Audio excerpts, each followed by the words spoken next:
10. v pořadí, tudíž pro dnešek poslední soutěžící,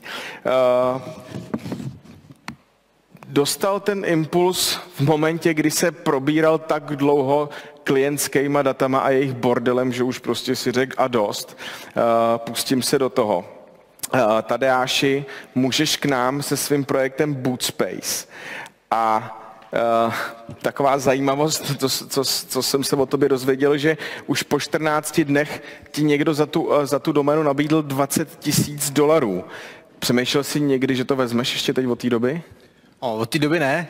Samozřejmě byl jsem rád, že se mi zvalidovala doména a museli jsme se dostat do toho, aby jsme si zvalidovali ten biznisový koncept. Takže spíš přemýšlel nad tím, jestli toho nebudu litovat, ale zatím se to tak... Lepší vrabec z hrsti než... No tak, budeme ti věřit. Tvý 3 minuty.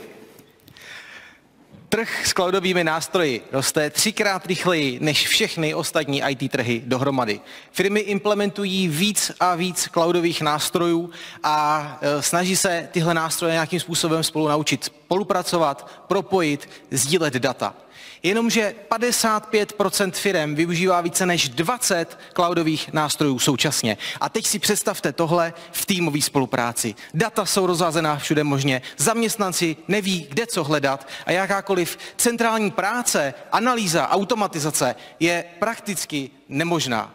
A proto jsme postavili centrální cloudovou platformu Bootspace, která vlastně umožní napojit na ty ostatní nástroje, centralizovat data, nasát ta data na jedno centrální místo, pak zaměstnancům firmy umožní s těmito daty pracovat, analyzovat je, seskupovat je, vybudovat si například databázi produktů, kontaktů, objednávek a výsledná data potom zase sdílet s těmito externími nástroji. To je naše platforma a nejdřív jsme se vydali validovat vývoj a to se dá udělat nejlépe při vývoji spolu s klienty. Prakticky od začátku jsme do našeho procesu zapojili klienty, dostávali jejich feedback a dostávali se díky jejich nápadům vlastně pod tlak. A bylo to díky tomu, že to byli od počátku platící klienti, kteří na nás křičeli, dostali nás vlastně do takového stresu při vývoji, ale pomohli nám náš produkt vypracovat a pomohli nám mírně i s efektivitou práce.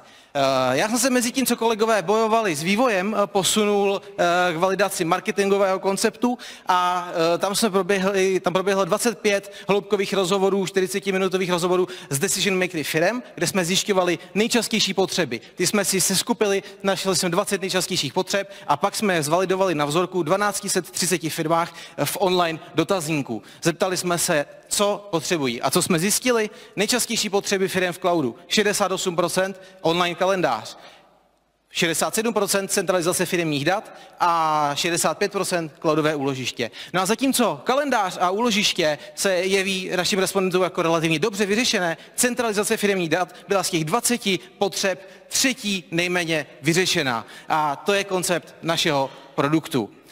Když se k tomu vrátím, jsme postaveni pro firmy od 50 do 500 zaměstnanců, speciálně pro firmy, které využívají ty napojení, takže firmy, co mají například více poboček, dealerskou síť nebo kombinují více nástrojů. Během toho výzkumu jsme se ještě dozvěděli, že je zajímavé cílit ne na firmy podle odvětví, ale na týmy uvnitř jednotlivých firm. Takže jsme se vlastně museli zeptat, komu v té firmě změníme život a ne pro jakou firmu to je. A proto jsme postavili náš produkt okolo Boost Sales pro obchodní tým, Boost Production pro výrobu, Boost Analytics pro manažery a Boost Collaboration pro vzdálenou spolupráci.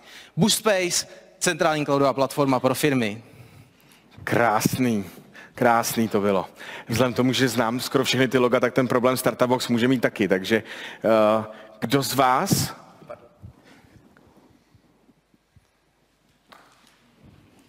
Já se zeptám znova.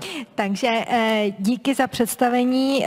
Produkt je především teda pro SMIčka, je to B2B sales, který je pro SMIčka notoricky složitý.